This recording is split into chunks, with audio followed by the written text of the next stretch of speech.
Salut les copains, comment ça va trop bien aujourd'hui? Super, mais c'est normal parce que c'est les Jeux Olympiques qui attaquent. Ouais, c'est trop la fête, on va trop s'éclater. Et oui, j'aurais aussi pu casser l'ambiance en vous parlant de l'intervention de notre président à la télé l'autre soir.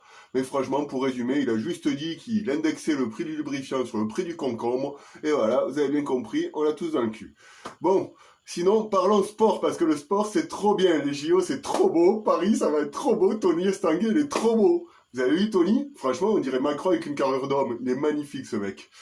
Et surtout, sinon, les JO, c'est 15 millions de passionnés qui ont payé très cher leur place pour assister à la compétition, et ça, j'adore. J'ai lu un article qui disait que les billets ne sont pas plus chers qu'à Rio ou à Tokyo. C'est ça, c'est vrai. Si tu inclus dedans le prix de ton billet d'avion, c'est pareil, c'est le même prix. Franchement, dans Paris, tout a augmenté, c'est un truc de malade. Le prix du ticket de métro qui a doublé. Autant, à la fin de l'été, toutes les esthéticiennes, elles rouleront en Porsche à ce rythme-là. Et le prix de la Tour Eiffel, pareil. Avant, pour te faire baiser à Paris, t'as le bois de Boulogne. Et dorénavant, ça sera au Trocadéro.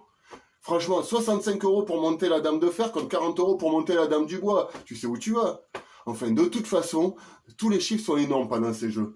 Parce que vous savez, il y a 300 000 capotes mises à disposition des athlètes. Ça fait 30 par gadget ou par nana. Et vu qu'en plus, souvent, ça s'utilise au moins à deux, vous imaginez le nombre de coïts prévus pendant la quinzaine? Même Jackie et Michel et Marc Dorcel réunis n'ont jamais organisé une si grosse orgie que ça. Bravo Tony Estanguet. Et en plus, là-dedans, faut décompter les lesbiennes et les athlètes russes qui n'en ont pas besoin des préservatifs.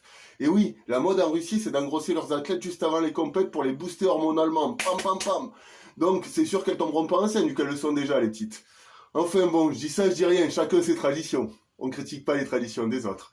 Et en plus, les Russes, à ces jeux, c'est même pas des Russes. On leur a interdit de défiler avec leur drapeau sous prétexte que leur facho de président tue tout le monde d'un pays voisin. On aura tout vu. Par contre, les Israéliens, eux, nos problèmes. Macron, toujours sur sa planète, il a dit à la télé, il est pas d'accord avec Netanyahou, mais il est le bienvenu s'il veut. Parfois, je me demande s'il serait pas capable de le remercier pour son implication dans la préparation des Palestiniens aux Jeux paralympiques, tellement qu'il est perché, Macron.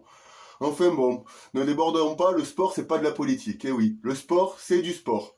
Même si certains diront que le sport c'est des milliers de débiles qui applaudissent d'autres débiles, perso moi je suis pas d'accord. Quand je prends mon dico et que je cherche, débile, personne atteinte de débilité. Exemple, vigile de supermarché, trumpiste ou fan de Cyril Hanouna. Vous voyez, il n'y a pas sportif dedans. Merci Larousse. Après, c'est vrai qu'il y a des sportifs plus ou moins intelligents que les autres. Déjà, il y en a la moitié, ce sont des femmes.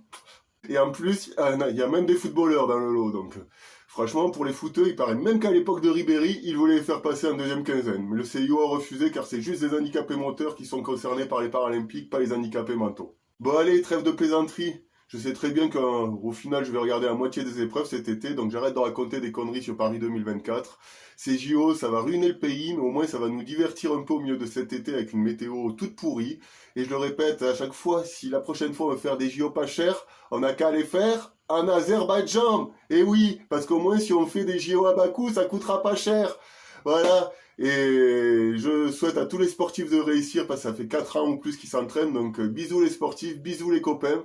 Merci de m'avoir écouté. On n'oublie pas, on partage, on like et on s'aime tous ensemble. Paix et amour dans ce monde. Les JO c'est aussi fait pour ça. Bisous.